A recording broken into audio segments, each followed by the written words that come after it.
Nesse sentido, a Escola Criminológica de Chicago vai se desenvolver na cidade, na metrópole. Na metrópole, obviamente, nesse contexto, nos Estados Unidos. E percebam que esse mesmo contexto é o desenvolvimento do cinema, onde se dá o desenvolvimento do cinema. Se inicialmente as pessoas assistiam filmes nos cafés para 13, 14, 15, 20 pessoas, isso vai se expandir em escala industrial, né? Mais ou menos vão se improvisar armazéns, né? Os Nickelodeons, com 300, 400 pessoas assistindo os filmes e criando uma cultura de massa em escala industrial. E esse mesmo contexto na criminologia é onde se desenvolve a Escola de Chicago. Perceba que na primeira metade do século XX, há um predomínio, há uma hegemonia dos sociólogos. Se no século XIX, no século anterior, exerciam o domínio da medicina, no século XX são os sociólogos. E a metrópole urbana é o local onde se desenvolverão os estudos criminológicos. Por quê? Porque ali há um grande contexto de imigração, de migração também interna, uma queda na taxa de mortalidade, e isso vai gerar, obviamente, o crescimento desordenado das cidades, desemprego, problemas de toda a ordem no que concerne a moradia, qualidade de vida, e por isso também a expressão ecologia criminal. Muitas vezes, a Escola de Chicago, para os colegas de concurso, não aparecerá com esse nome, né? Mas a ecologia criminal aparecerá por muitas vezes, na medida em que esta relação entre criminalidade e desordem urbana, não é desordem rural, é desordem urbana, passa a ser vista como uma questão de interação entre as relações sociais e os bairros, né? As cidades, ali no contexto de Chicago, cresce do centro para as suas bordas, né? Teremos até uma teoria de Bird nesse período, que é a zona concêntrica. Então, você tem uma zona central que vai se expandindo para outras zonas. E a relação entre essas zonas urbanas, a relação entre essas moradias, é produtora de criminalidade. Então, se você pensar num corpo humano e os seus diversos sistemas, sistema circulatório, digestivo, cardíaco, essa ideia vai ser transposta para a cidade, e suas zonas de habitação vão ter relação direta com a produção de criminalidade. Contudo, uma ressalva: não se trata de uma questão de causa e efeito. Não é porque você mora em determinado local que você fará ou participará de determinado tipo de crime. Mas, obviamente, que esse contexto, aliado às questões relativas ao controle social, formal, informal, fará com que as pessoas sejam mais propícias ou vulneráveis a um tipo de criminalidade. E aí a Escola de Chicago, por exemplo, vai estudar o surgimento das gangues, né?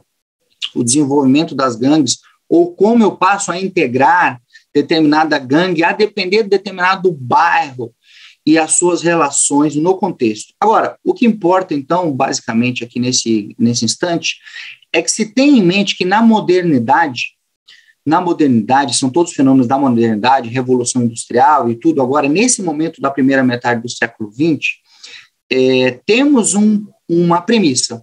Qual é a premissa? Se nós compreendemos a cidade, nós compreenderemos o mundo. Essa é a ideia da Escola de Chicago. Por quê? Porque a cidade é para onde as pessoas passaram a morar, é a cidade e suas relações, que é muito mais do que a mera aglomeração de pessoas. A cidade não se resume a isso.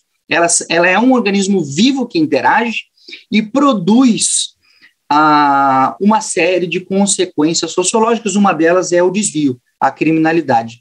E perceba como o cinema ele reflete também esse aspecto, na medida em que esse primeiro momento do cinema, que é justamente nessa transição do século XIX para o século XX, temos duas obras das mais interessantes disponíveis no YouTube, abertas, bem curtas, que são filmes dos irmãos Lumière.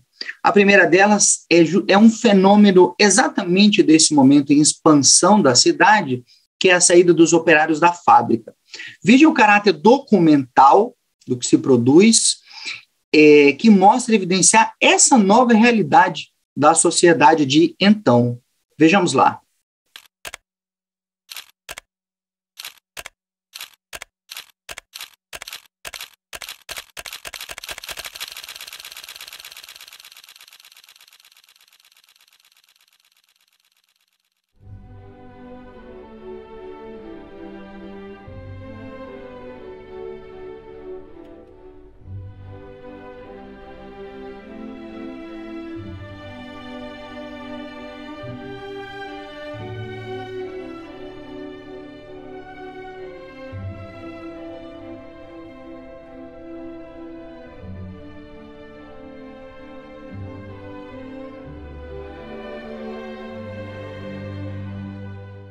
Perceba que não é só um modo de produção que se transfere do campo para a cidade. Vale dizer, aquelas pessoas que cultivavam passam a ser assalariados e estão ao redor das cidades, se não dentro dela.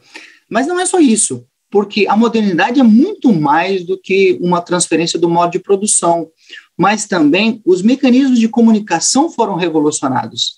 E, obviamente, nesse contexto, ao trem, o aumento da velocidade das comunicações. Obviamente que não se compara com o mundo atual, com, né, o Zap, ou todos esses mecanismos aí que o celular tomou conta, e na Black Mirror mostra isso muito bem, mas naquele contexto de início do século XX, transição para o 19 e 20, há sim uma revolução do ponto de vista também tecnológico das comunicações e dos transportes. E aí os irmãos Lumière também vão explorar esse aspecto num outro filme, num outro curta de caráter documental também, chamado A Chegada de um Trem na Estação.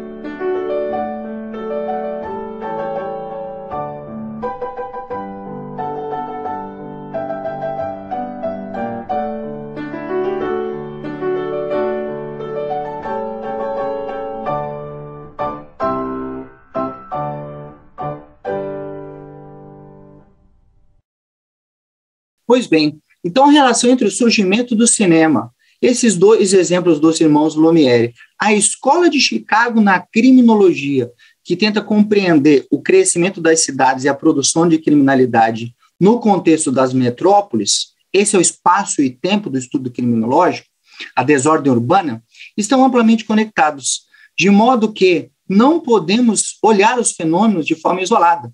A cultura, o cinema, o teatro, a produção científica, estão todos neste contexto de racionalidade, de surgimento e hegemonia da racionalidade como instrumento de emancipação do homem, e não podem ser vistos isoladamente, sob pena de você enxergar somente metade do fenômeno e, consequentemente, não compreender em sua totalidade.